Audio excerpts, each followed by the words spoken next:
Before I start, I'm going to take a vacation to a beautiful place called Someday I'll. Use proven success methods. Problem unsolved is merely a goal unachieved. Time management is the sun, and everything that I do is the planets in orbit. Boy, that's pretty obvious, yes, but it's the most obvious answers that we overlook. You become what you think about most of the time. And my natural response, Gandhi said, be the change you want to see in the world. The rule is form good habits and make them your masters. This you're only as young or as old as your dreams.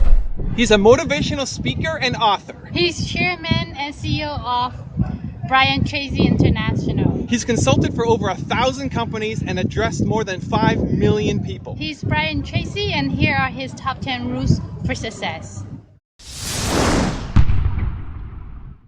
Most people have great goals. I want to increase my income and lose weight and get out of debt and be thin and happy and healthy and have a wonderful family. But then they decide, but before I start, I'm going to take a vacation to a beautiful place called Someday I'll.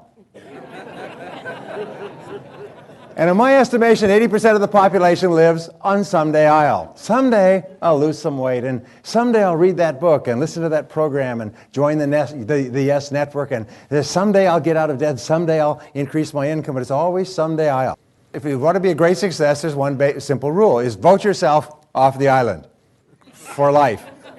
If you decide you're going to do something, do it. You know, they've done dozens and dozens of studies over the years. They find that there's one major difference between successful people and unsuccessful people. Is successful people launch. They start. They get on with it. They just do it. Unsuccessful people get the same ideas and the same information, but they've always got an excuse for not starting. If you want to be successful in starting a business, then you study what people have learned, and everything that people have learned they've written down or shared in seminars or put onto audio programs is I learned this from a very wise man named Kopmeyer, who spent more than 50 years studying success. And he had developed more than 1,000 success principles that he had derived out of something like 6,000 books. And when I met him, I asked him the question you would ask. Of all these 1,000 principles, because I had studied it all, which is the most important principle of all? And he said, Brian, he said, it's simple. He said, use proven success methods. He said, learn from the experts. He said, Brian, you'll never live long enough to learn it all for yourself. So what I find is that successful people are those who learn from others who've gone before them. Unsuccessful people try to make it all up, like a cook going into the kitchen, taking ingredients out of the cupboards, throwing them all in a bowl, and wondering why it doesn't taste good. This is why people's sales careers, why 80% of salespeople are functioning well below their potential. Only 20% make all the money. Why 20% of businesses in any industry make all the profits. Why 20% of the professionals in any service make 80% of the money, and so on. It's because they follow proven success principles, proven recipes, proven formulas, proven combinations, and they just do them over and over again until they master them. Then they can do more and more of them, faster and faster, easier and easier, at a higher level of quality. And all that translates into greater results. Make a list of 10 things, 10 goals that you'd like to accomplish in the next year or so, and ask this question. If I could only accomplish one goal on this list, which one goal would have the greatest positive impact on my life? If you could only accomplish one goal in life, which one goal would have the greatest positive impact on your life? Now, for most people, especially when you're maturing in your career, when you're growing up, the biggest goal is money.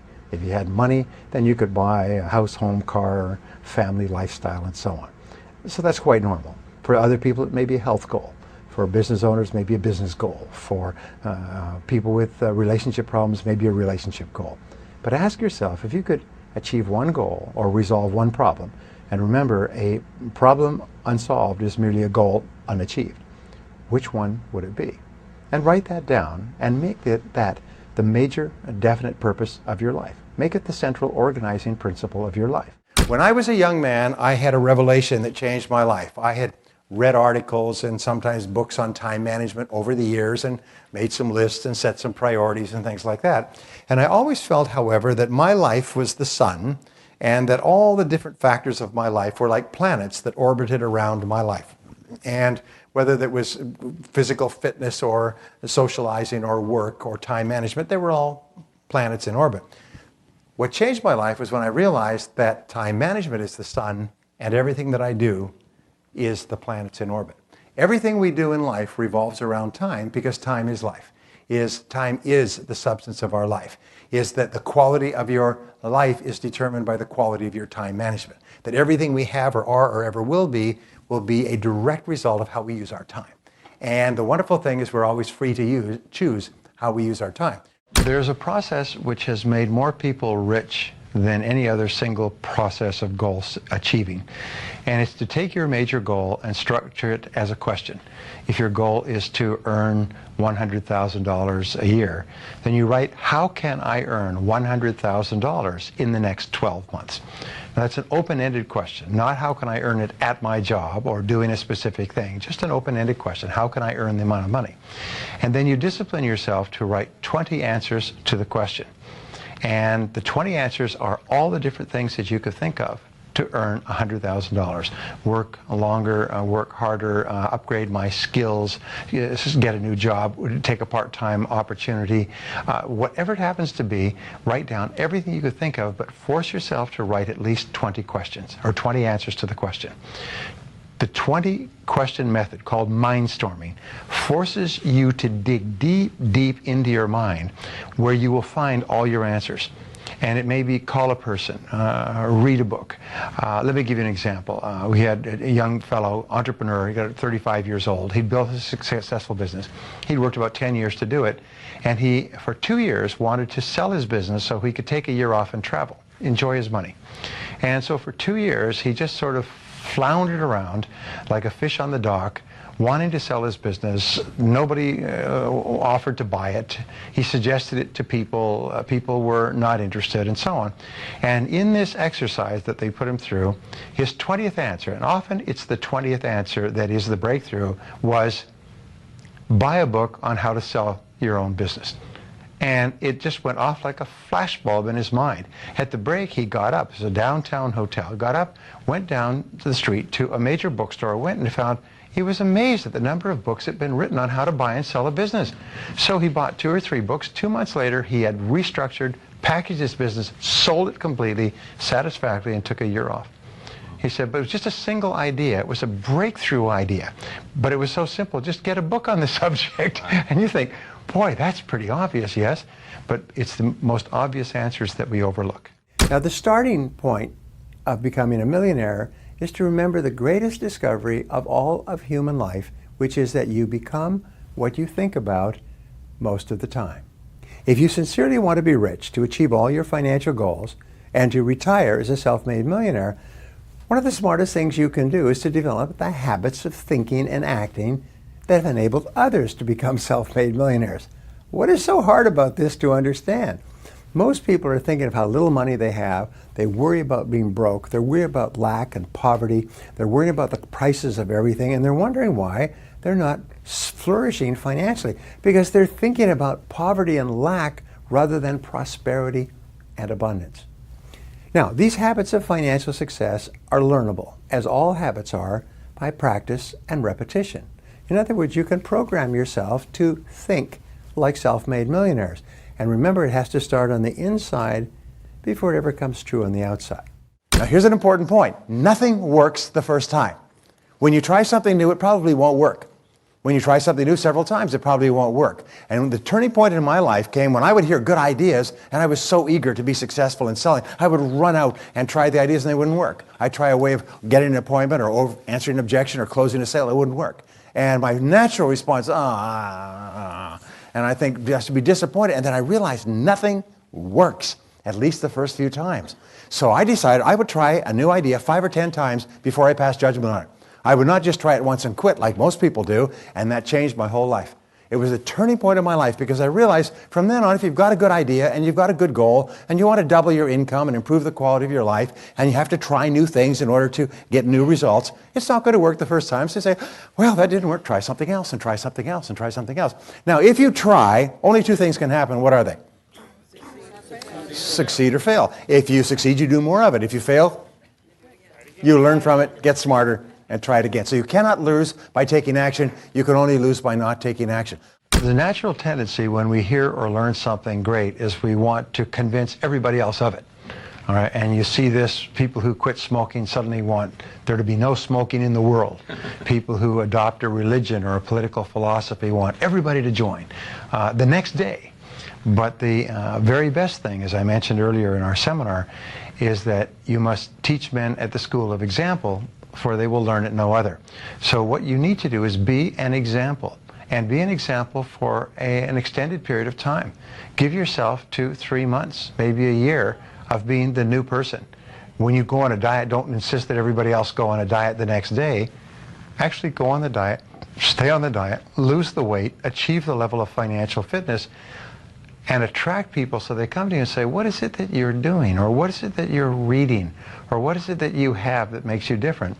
Only then, when they reach out, do you offer it to them. The flip side of this is that in the main, people don't change.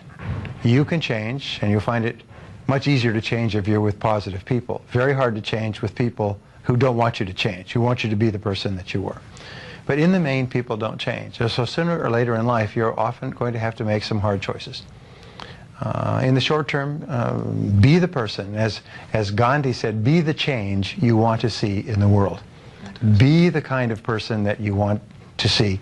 And if that does not bring people around, then be prepared to go to the next step. Be prepared to walk away. Well, Aristotle said that 95% of everything you do is the result of habit. So the rule is form good habits and make them your masters, rather than allowing bad habits to form. In fact, the other rule says this, is that good habits are hard to form, but easy to live with. Bad habits are easy to form, but hard to live with. Now, one of the turning points in my life and my studies of psychology was the discovery that all habits are learned and can be unlearned. Actually, you don't actually unlearn a habit.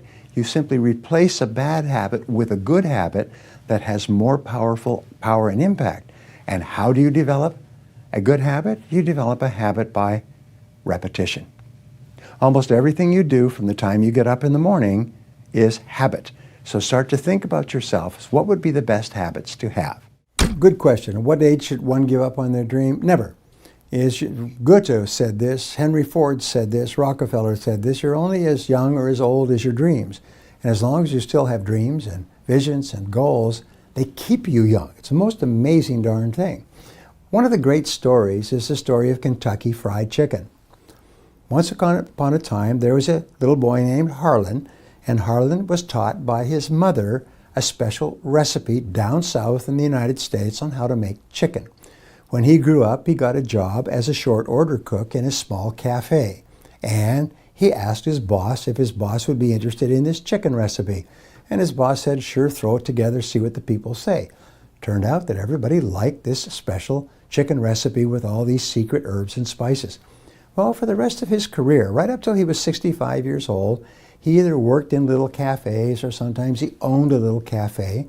When he was 65, he had a little cafe and he was making his chicken, and he had people coming from all around to eat his chicken. And the highways department built a highway past his little restaurant, his little chicken place, and put him out of business. They cut off the road so nobody could get to it. About the same time, he received a Social Security check, his first Social Security check at the age of 65. And he became angry. He said, I'm 65 years old, but I'm not ready to give up on my dreams. What do I have to sell? And he realized the one thing that had kept him going all those years, the mainstay of his little career, was his mother's recipe of 17 or 18 herbs and spices. So he put them together in little bags, one bag per chicken, and he put his pots and pans in the back of his old car, and he started driving up and down the eastern seaboard, going from cafe to cafe to cafe, to ask them if they would pay him 5 cents a bag for his magical combination of herbs and spices. He called on more than 1,000 restaurants, sleeping in his car week after week, and finally he came across a little restaurant in Toronto that agreed to pay him 5 cents a bag for his herbs and spices. This is back in the 60s. And because of exchange controls, they had to give the money to the Red Cross. That was the beginning of the Kentucky Fried Chicken empire. We began to sell this recipe more and more. People began to put it on their signs. A major corporation came along and said we could make a real business of this. So they embraced him. They built the franchise. They made him one of the best known people in the world. When he died some years later, he was worth more than $50 million because he never gave up on his dreams. So I don't know if you're 65 and broke and living in your car with pots and pans with no money, but wherever you are, you never give up on your dreams. Thank you so much for watching. We made this video because Fritz Jr. Jean-Baptiste asked us to. So if there's a famous entrepreneur that you want us to profile next, leave it in the comments below and we'll see what we can do. And please let us know which one of his top 10 rules that you like the most. Please leave a comment below. We will join in a discussion. Thank you guys for watching. Continue to believe and we'll see you soon. Bye.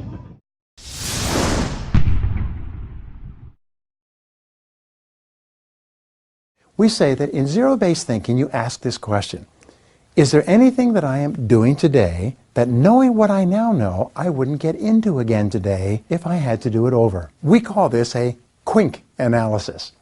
Knowing what I now know, QUINK.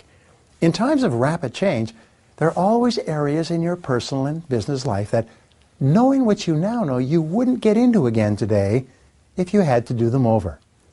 Your willingness to ask and honestly answer this question is the key to remaining flexible and quick on your feet in times of turbulence. How can you tell if you have a zero-based thinking situation in your life or business? Simple. Stress. Whenever you experience ongoing chronic stress about any person or situation, you should ask yourself, if I was not now in this situation, knowing what I now know, would I get into it again today? This is a great question. Now here's another question for you. What percentage of the time do you think that you will turn out to be wrong? Well, the answer, according to the American Management Association, is about 70%. 70% of your decisions will turn out to be wrong in the fullness of time. It's amazing how many people will stay in a bad situation or continue with a bad course of action because of their unwillingness or inability to admit that they made a mistake or that they were wrong in the past. But remember this, when you made the decision, it was probably a good decision based on the situation at that time, but now the situation has changed. Now you have to evaluate your situation based on the current reality. Recognize that everything that you achieve in life is going to be with the help or support or cooperation of other people. So always think, what is it that other people want and need from me? How can I help other people so they'll want to help me back? If you're in sales, top salespeople think about their customers all the time. They think about who their customers are and what their customers want and how they can help them the most and how they can help them even more today. In their relationships, successful people are very focused on the most important people in their worlds, both personal and in business. If you've made a mistake or something has happened in the past that's unfortunate, you can cancel it out by simply saying the magic words, I am responsible, I am responsible, I am responsible. If someone has hurt you or you've had a difficult experience in your childhood, you can say, well, I didn't do anything. Yes, but you're responsible for how you respond today. A Nobel Prize-winning study of the evolution of civilizations came up with the term responsibility. Is your ability to respond effectively with the ups and downs and negative events of life is the key measure of your ability to be successful and happy in the future. And what you do is you say, whenever you feel negative or unhappy about anything, you say, wait a minute, I'm responsible. I'm responsible for my life. I'm responsible for what happens. I can't change the past, so I'm not going to spend a second worrying about the past. I'm going to become so busy working on my future and my goals that I don't have time to think about the past.